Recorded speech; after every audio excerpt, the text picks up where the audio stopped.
Donc ça veut dire la brise en arabe, c'est la brise d'été. C'est un peu la brise qu'on espère, qu'on attend tout l'été. On se demande si elle va arriver un jour. C'était plus l'idée d'amener un double. C'était plus ça, c'était pas tellement le côté purement narratif pour un film noir, essayer de créer quelque chose à ce niveau-là, de très terre à terre, mais c'était plus l'idée de créer un double au personnage principal, un double un peu menaçant mais qu'on ne voit pas. Et ça me permettait aussi de représenter pas mal de choses. Donc c'était plus par ce biais-là que je suis entré dans l'usurpation d'identité en elle-même, qui au final est plus une ficelle narrative. Ce personnage, on apprend à la fin qu'a priori, il a quand même trempé dans des affaires et que pour bien vivre sous la dictature, il fallait avoir...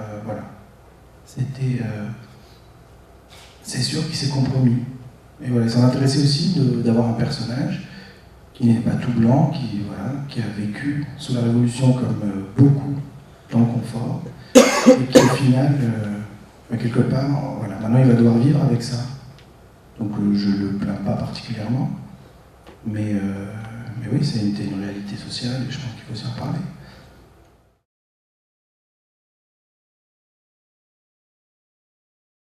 Dans ce film, c'était l'atmosphère un peu lourde, un peu pesante qui existe, et c'est un peu l'atmosphère qu'on a ressentie pendant la Révolution, et même au lendemain de la Révolution, c'était encore là.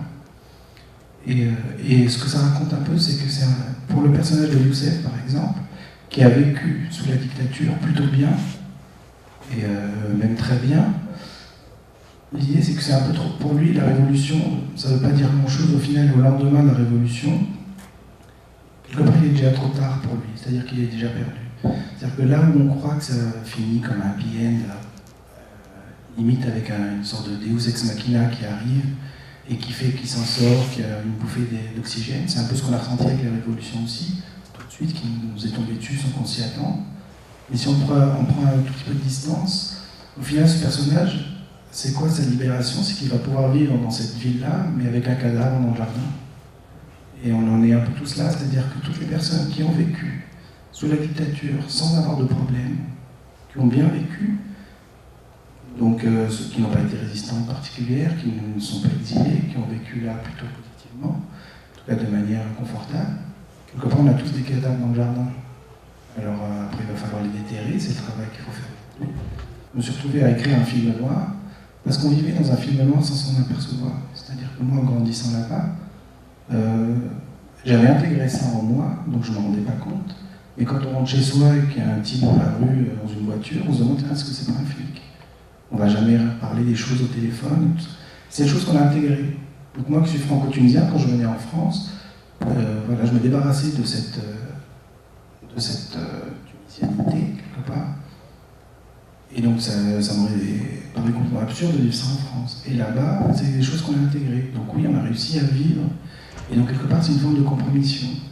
Donc et je reviens à l'idée du cadavre dans le jardin, qu'on a tous forcément. Et ça, c'est la majorité. C'est la grande majorité.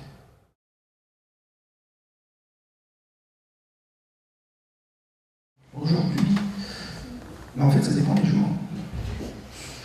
Je peux me réveiller optimiste et me coucher pessimiste ou l'inverse le lendemain. On vit un peu des montagnes russes en ce moment. Donc, une nouvelle annonce survient, on est presque euphorique, et puis une contre-annonce arrive dans l'après-midi, on est dépressif. C'est un peu compliqué, donc je peux pas dire que je suis optimiste, mais je suis pas pessimiste non plus, c'est-à-dire que les choses sont à faire, elles sont à faire maintenant, au quotidien, et voilà, donc le travail continue, c'est du travail, et on n'a pas le luxe, j'ai l'impression, d'être optimiste ou d'être pessimiste. Déjà ça c'est un luxe, c'est prendre la distance, alors que c'est un combat au quotidien pour les législateurs, pour travailler sur une constitution, pour le reste de la population, pour faire en sorte que ces gens travaillent à la constitution, pour les uns et les autres se battre pour qu'un tel sorte de prison pour des questions de liberté d'expression qui est remise en question. C'est un combat permanent. Et voilà, donc optimiste, oui, a priori, mais sait jamais. Vraiment, c'est au quotidien, quoi.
Déjà, le film a été tourné après la Révolution, ça joue beaucoup.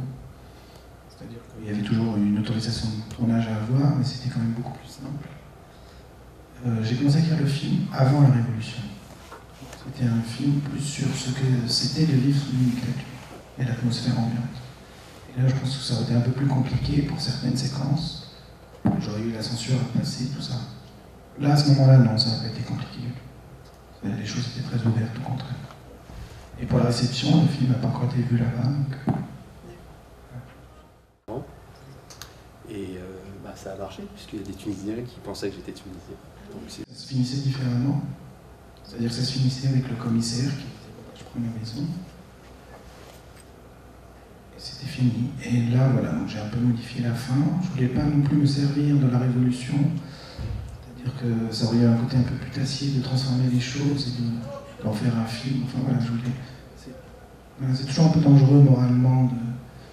J'avais peur d'en jouer pour essayer de réécrire et de refaire quelque chose dans l'air du temps, alors que voilà, il faut savoir que le temps du cinéma c'est un autre temps et qu'on ne court pas après l'actualité et que voilà, on essaie de raconter des choses avec un peu de distance.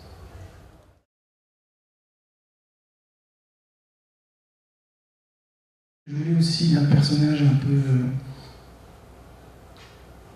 Il est tellement enfermé que finalement, voilà, s'il se passe des choses, c'est à l'intérieur, elles transparaissent finalement très peu. Voilà, j'avais surtout besoin de quelqu'un d'à l'aise dans les scènes du quotidien. Et par ce biais, ça me permettait de faire en sorte que les instants plus graves qu'il vit, il suffit d'un rien pour qu'on ressente les choses puissance 10. Je voulais pas en faire des tonnes, qu'il en fasse des tonnes. Et donc on était plutôt d'accord là-dessus. Voilà.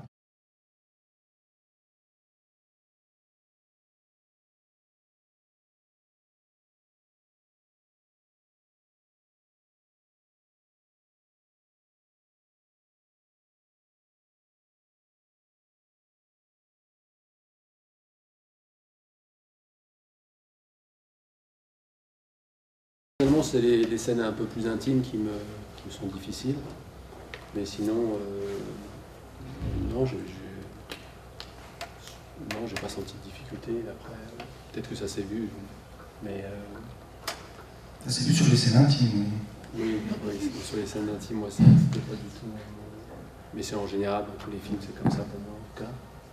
Et j'avais un peu peur de la différence de langage, est-ce que ça allait être bien fait, sinon, non. Le personnage, le rôle, un acteur qui correspondait, donc j'ai privilégié le jeu et la personne, plutôt que de m'arrêter sur des questions de langage qui sont plus maîtrisables, finalement. De te déplacer dans ce beau film, et puis On vous dit à une prochaine, puisque Bonté et Sorbonne organise toujours des avant-premières. Renseignez-vous sur vos pages de fac. Et puis on va remercier surtout aussi l'acteur, le réalisateur qui nous ont fait l'honneur d'être venus nous en parler. Et on peut les applaudir, s'il vous plaît. Merci beaucoup. Merci à vous. Merci. Merci. Et rentrez bien.